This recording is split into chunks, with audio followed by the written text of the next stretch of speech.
Sicilian defense, Taimanov, Bastrikov variation, 6.Be2 Nf6. Sudden a close game that was lost by a mistake. Black got the better of white in that game. Both players had an amazing opening. Black capitalized on their chances in the middle game. Sharp games are frequently the result of starting with the king's pawn since it dominates the center and frees up the bishop and queen on the light squares.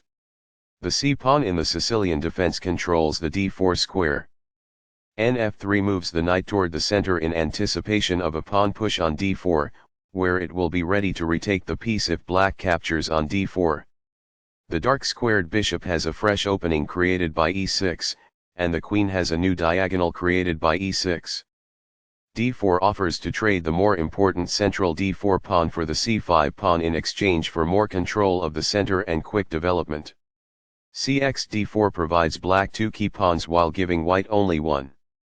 Nx d4 recaptures the pawn and activates the knight in return for having one central pawn versus black's 2 central pawns. Nc6 challenges the knight on d4 and controls the e5 square.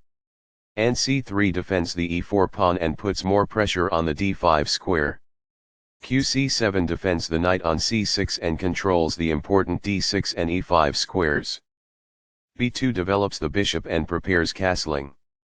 Nf6 develops the knight toward the center, attacks the e4 pawn and controls the d5 square. Castling gets the king to a safer square, out of the center of the board, while also developing a rook.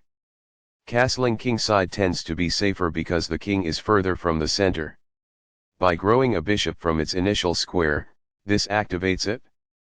By doing this, a bishop moves out of its beginning square and into the action. Castling develops a rook, while also moving the king to safety. Castling to the same side of the board as the opponent tends to lead to less sharp positions as compared with opposite side castling. The bishop is prepared to grow into a functional square. This exchange is fair. Backs off. Game's master. It is the final book action. This might indicate that a rook was attacked. That's good. This connects the rooks, which helps them coordinate together in the future. This prevents the opponent from being able to reveal an attack on a rook. It is best. By moving a rook from its starting square, this activates it. It is quite good. A wise decision. It is quite good. The best choice is this one. It is ideal. A rook enters the action after developing outside of its starting square as a result. It is quite good. This passes up a chance to fork portions. That falls flat. This strikes at the center with a pawn, fighting for space. This threatens to reveal an attack on a queen. It is best. The opposing knight is kicked by a pawn, and must now move or be captured. This threatens to win a knight. It is excellent. This takes an outpost, an active square where the knight cannot be kicked out by a pawn. This is the only good move. It is a great move. After all captures, this is an equal trade. This is the only move that works. It is a great move. This displays a queen attack. It is ideal. This suggests exchanging items of equivalent value.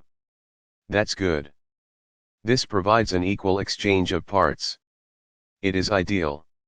A knight is lost as a result of this. It is a mistake. This is the way to win a knight. This is the only good move. It is a great move. Recaptures. It is best. Sudden a close game that was lost by a mistake. Black got the better of white in that game. Both players had an amazing opening. Black capitalized on their chances in the middle game. That was a great move and very hard to find. This is the only move that works. This threatens to force eventual checkmate. It is brilliant. Sudden a close game that was lost by a mistake. Black got the better of white in that game. Both players had an amazing opening. Black capitalized on their chances in the middle game.